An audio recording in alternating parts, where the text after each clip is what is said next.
Hello everyone.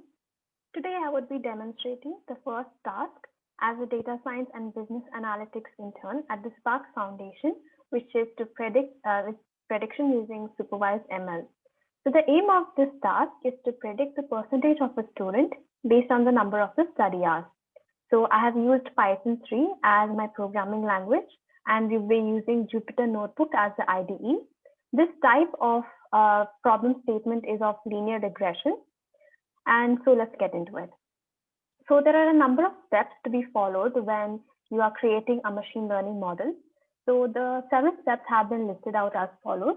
The first one is to import the data set, visualize and analyze the data set, prepare the data, design and train the machine learning model, visualize the model, make predictions, and evaluate the model.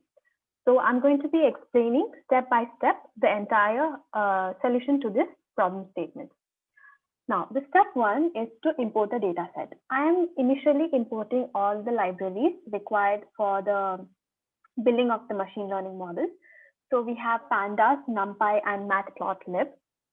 So we have a URL which contains the data set. So I would be using this URL to read the CSV file using pandas. So this is what I have done right here. So once the data has been imported, I have stored it under student data and displayed it out for you guys. So this is how the data set looks like. Now let's just have a deeper understanding of what this data means. So student data.shape actually shows us what is the shape of this data. When I say shape, it's more like the dimensions and how many rows are there, how many columns are there, and so on. So it is a 25 by 2 array. Sorry, yes, it's an array.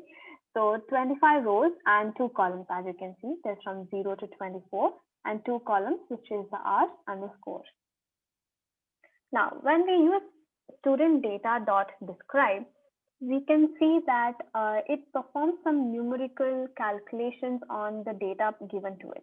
So when we numerical data here, we have hours and scores. So it would give us the number of fees that we have, which is the count, and what is the average, which is the mean, and the standard deviation, the minimum, and so on. Now, before we start building a model, it is necessary that we clean the data. Luckily, our data set has been cleaned and there's absolutely no null values or any duplicates present, but I'm just going to print it out for you so that we can have a better understanding that there is nothing there and we can really confirm that we have a good data set. Now coming to step 2, step 2 is visualize and analyze the data set. Now, before we actually get into building the model, we need to really understand what the data means and what is the relationship between the data that we have. So I'm going to be plotting a graph, which is the hours studied and the percentage scored. Now, as you can see, there is a positive linear relationship between the hours and percentage, which means that as the number of hours studied increases, the percentage scored by the student also increases.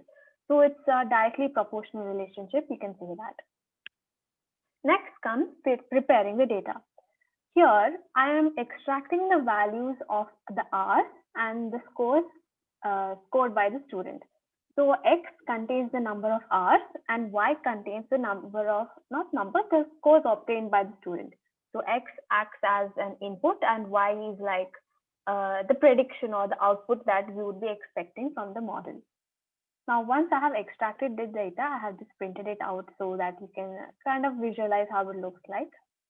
X is the number of hours studied and Y is the scores obtained. Now, we need to split the data into a testing and a training model. So usually we can do this by very simply using the test train split by sklearn.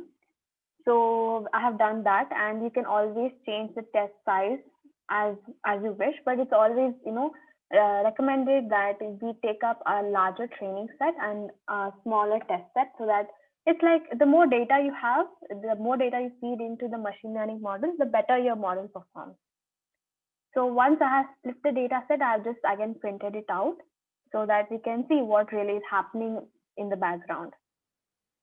Now, step 4 is designing and training the machine learning model. As this is a linear regression machine learning model, I've used the linear regression model, and as you can see, I have created an object called regressor, and I'm going to fit the model using the X train and the Y train.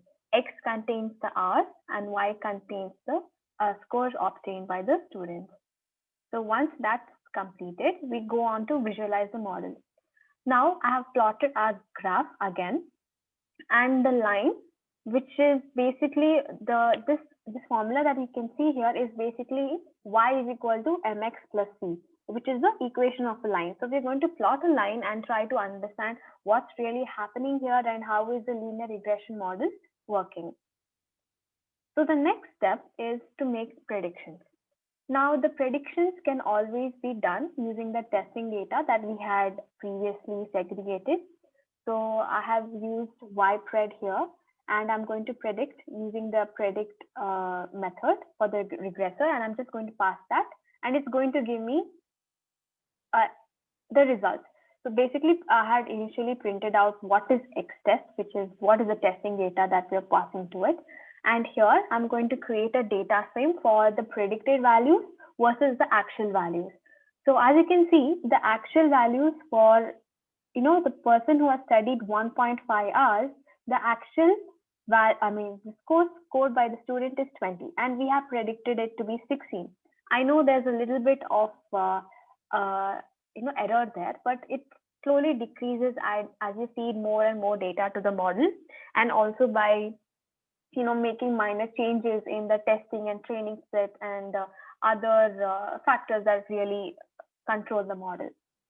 So we have been given the the task to provide a custom input to the model. So the custom input is what is the percentage scored by a person who has studied 9.25 hours.